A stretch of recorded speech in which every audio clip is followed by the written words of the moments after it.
So today I want to talk about where we get our food. And I'm going to go out on a limb and assume that none of us have to hunt or gather or even necessarily plant our food to eat. You know, we buy our food. So we traded in our bows and our arrows and our shovels for paper or plastic. And this kind of obscures the fact that when we go grocery shopping, what we're actually doing is we're trying to survive, right? We need to eat. It's about survival. So today I want to talk about grocery shopping because our access to food is super important. It's an overall part of our general food security. Our food environments, our local foodscapes, determine our food choices, and that in turn affects our health and our ability to manage illness. So what am I talking about when I talk about our foodscapes, our food environments? Well, have you ever been on a conference or on vacation, and that first night you kind of step out of your hotel and you look up and down the street, kind of surveying the land, seeing what you're going to get for dinner, how you're going to survive for the next couple days? Well, I'm willing to bet that your foodscape looks a bit like that. But today I want to talk about our everyday foodscapes, our everyday food environments, and I really hope they don't look just like that. Basically what I mean by this is the stores that are available to us in our everyday environments where we can go out and reach our food pretty easily. Now chances are if you live downtown or in sort of a downtown area, even like this one in Stouffville, you have a lot of options that you can walk to, and you can even sort of grocery shop every single day right before your meals because it's so easy. You don't have to think ahead, you don't have to coordinate. But you may have heard of the term food desert. It's this term being used to describe food environments where people literally have almost no access to fresh or affordable food. And this struck me as a really obvious thing for urban planning to address because here we have these spaces, these neighborhoods, where our residences are disconnected from our food sources. Then I thought to myself that urban planning is already addressing all kinds of things that really affect our survival overall. Urban planning has to consider water provision, shelter, transportation, employment, even culture. But why not food? How come urban planning isn't making sure that all of us have healthy food sources in our neighborhoods? So I've been researching this in the context of Toronto's urban suburbs primarily, which is sort of the outer band of Toronto. It's Scarborough, North York, and Etobicoke. And I found that there's some interesting stuff happening. And what happens when you come out of a downtown core is that we accept three main things about our food environments. First off, we accept that our residences are going to be separated from our retail uses. They're two different things. Let's keep them separated. We also accept the fact that we typically have to drive to get our groceries. And third, we accept the fact that the private sector or market forces are going to decide the locations of our food sources. That works really well for some people living in the inner suburbs of Toronto. A lot of them live in sort of single-family homes with a car in the driveway. And it's suburban planning, so the roads are nice and wide, and food stores are located at major intersections. So it's easy to hop in your car, go down to the mall or the plaza at the next major intersection, pick up your groceries, and drive home. The issue is that there's a real mismatch between the real lived experiences of many people that lived in the inner suburbs and the suburban structure that they live around. Not everyone drives a car, not everyone is middle class, not everyone has a single-family home. It's becoming increasingly apparent that incomes have been shrinking in the inner suburbs of Toronto over the last 30 years, and that poverty is concentrating in many high-rise towers that are sort of dotted across the landscape. There's hundreds of them. There's thousands across Toronto, in fact, about 1,000. And at the same time, transportation service is 4 times less in the inner suburbs than it is in the downtown core. And what people are finding is that there's these 13 priority neighborhoods the city identified in Toronto that are in most need of economic and social investment. And all of these areas were outside of a downtown core. And we're also finding that diabetes rates are much higher in some of the inner suburban neighborhoods than they are in the rest of the city. So there's a real challenge there. And you can kind of see from the picture behind me how this structure is kind of affecting people's foodscapes. So this is on Jane Street in Toronto. I just want to talk about a bit of the planning of these towers here. So these towers were originally sort of meant as, I think, middle-income kind of residences, and eventually they became sort of lower income. And what's happening is that they've plans that, like other residential uses, so they can't have any retail space on the lot. What they did allow for was these tiny little tuck shops that exist in some of the towers that can't have any displays or entrances to the outside, and they can only be about 1,200 square feet at the maximum. So there really isn't enough room to sort of provide healthy food, and they're closed off to the rest of the community, so they don't contribute to the overall food environment. On top of that, these lots were designed to have open space ratios of up to 80 or 90% in order to provide a lot of green space, which a lot of residents really do appreciate, sort of a park around a tower, right? The tower and the park.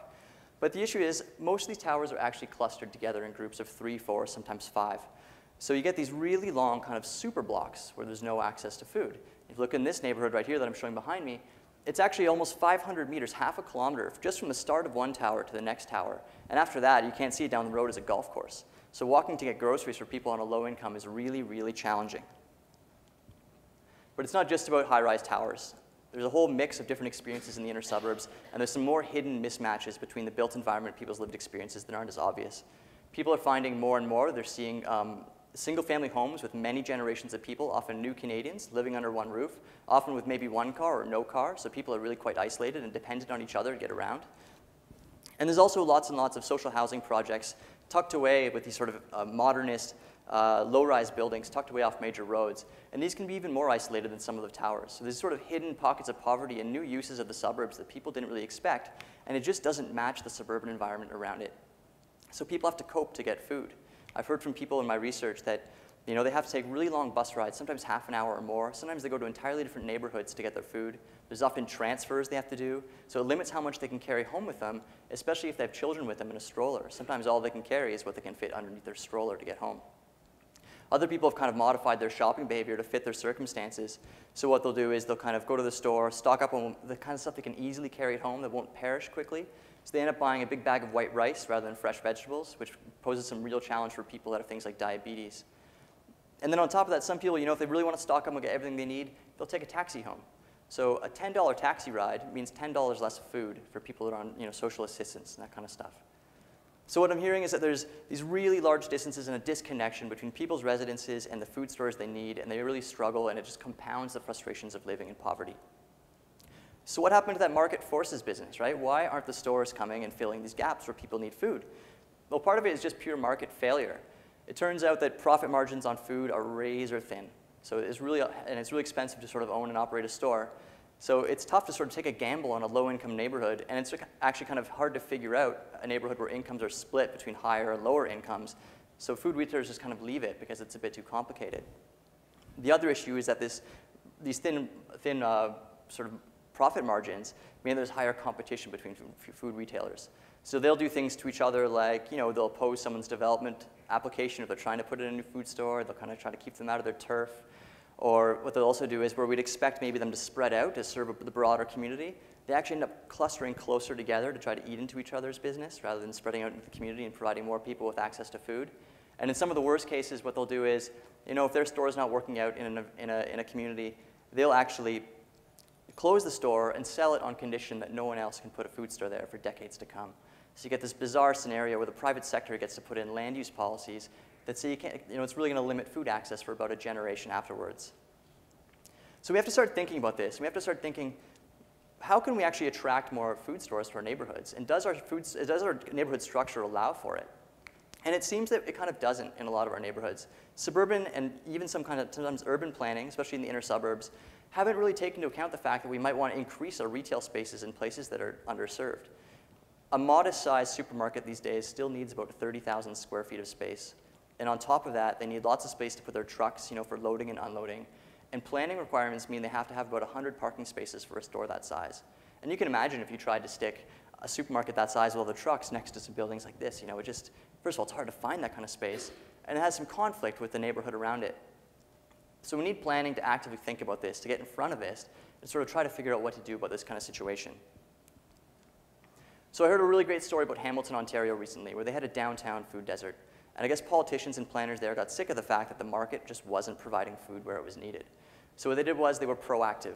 They got ahead of the issue, and they bought up a bunch of really awkward kind of parcels of land that weren't individually big enough for a food store, and they consolidated them. And then they made a market study to show that the community could actually support some food retail there, that it wouldn't go out of business even though there was poverty around. And then they found a willing private sector person to come in and take that spot. And so they really had to sort of change their mindset and go after this rather than sitting back and waiting for the market to provide. In Toronto, there's also a really great initiative called the Tower Neighbourhood Renewal Project. And they're looking at those apartment towers I was showing. And what they want to do is kind of revitalize them, revitalize the whole neighborhoods, but they focus primarily on energy efficiency. But one of the things they are doing is they're looking at maybe loosening up some of that really rigid zoning to allow for new retail spaces on apartment towers, which could really benefit people's local food environments. The issue is that they're privately owned. We have these scattered buildings that aren't coordinated. They're scattered and they're privately owned. And it's really hard to make a financial incentive for somebody to go through the rezoning process, the development application process, and they kind of have to contend with that. And they're also finding that because everyone was expected to be driving in the inner suburbs, all these apartment towers have really big parking garages underneath. and they can't find the original architectural drawings for these parking garages anymore because they were built sometimes in the 50s, 60s, 70s. You know, they were built a long time ago. And again, the private sector owners don't necessarily want to go through the process of paying someone to make new architectural drawings to see what you can build on top. But these are things we need to start thinking about and start working towards, change the planning culture, and build political will to make this stuff happen. But in the meantime, I think we also have to start thinking about smaller, flexible solutions to complement the bigger, sort of heavier planning solutions we think of, so we can change the structure of our neighborhoods and allow food to be, you know, in our food environments. So why am I showing you a mail truck? Well, last summer I was an intern at something called the Toronto Food Strategy Project. It's part of Toronto Public Health. And it's this great team of people that are working to help communities meet their food needs, and they're also trying to create what they call enabling policies rather than restrictive policies about food. They want to create policies that actually permit and encourage people to contribute positively to their food environments. And one of the things they had heard from community members was, can't you just bring food in on trucks? It would just make it so easy. And what a great idea, right? We have a solution, an automotive solution to the challenges of auto-oriented planning. Imagine that mail truck was just full of groceries. I mean, it makes perfect sense. So my job was to look into some of the rules and regulations that would affect this kind of thing. And as I kept digging, I found this really dense and complicated policy environment that would kind of actually sort of ensnare a really positive solution like this. So first off, we could get a license that allows you to move your truck from place to place, and that was all fine and good, and we thought that was great. And then we thought, okay, we'll stop the truck, you know, whoever's operating this will stop the truck on the side of the street, and people will come. And then we found out, oh, no, you have to get a specific permit for that specific chunk of sidewalk, you know, to use that.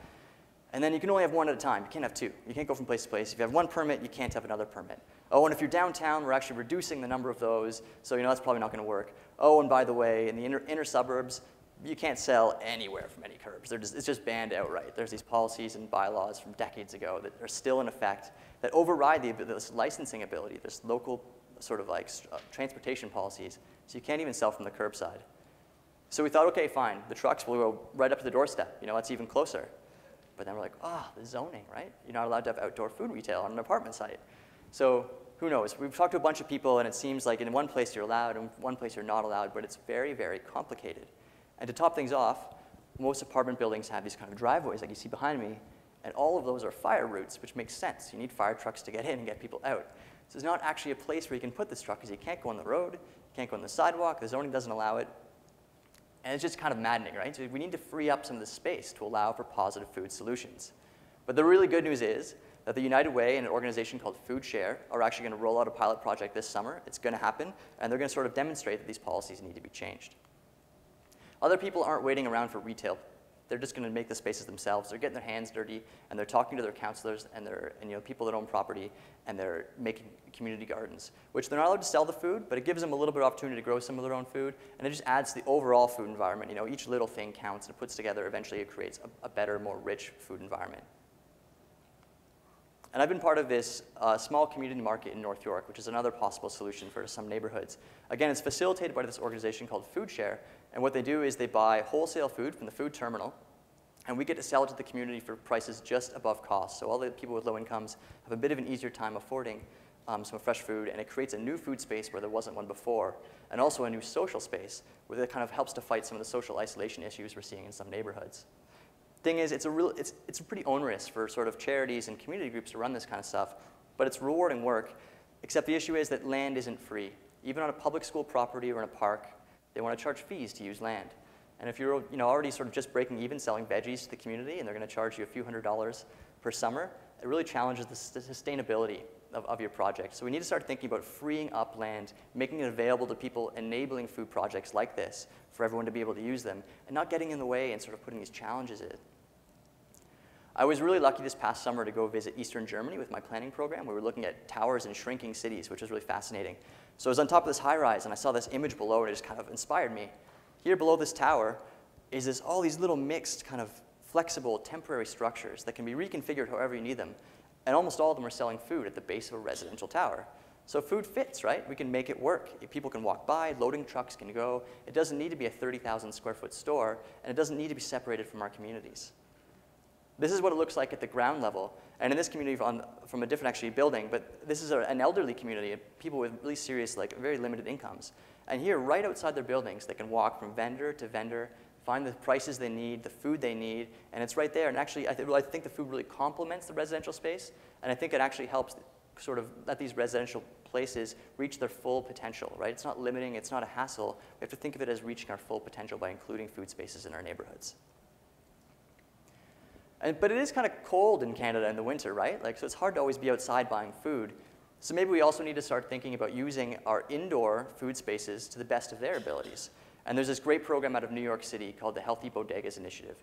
And what the city does there is they actively try to help convenience stores sell healthier food. So they'll go in there and they'll help them with store layout. They'll put sort of racks and spaces for food to go. And they'll help them with promotion by giving them promotional materials. And they'll even help them get permits so they can sell their food outside on the sidewalk, which is otherwise not permitted. And it's fantastic. What they found was that people that were visiting these convenience stores, relying on usually unhealthy variety store food, actually increased their intake of healthy food in these neighborhoods. Toronto has almost 3,000 variety stores. So just imagine if we were to implement something like this to even half of that, just think of the impact that would have on people's overall food environments and what that might do in what was otherwise a food desert. So what I really want to leave you with today is this sense that food in cities is connected to space. And just as with farming and with hunting, we need the kinds of spaces where we can actually have this food, accommodate the food that we need to get by. And I want us to start thinking about food spaces as much as we think about parking spaces. And I really want us to vote as much paper to enabling policies as we do as to restrictive policies when it comes to food. And I'm going to ask all of you the next time there's a development application in your community and everyone's standing up and saying, how is this going to affect traffic? I want you to ask, how is this going to affect people's access to food and how they survive? Thank you very much.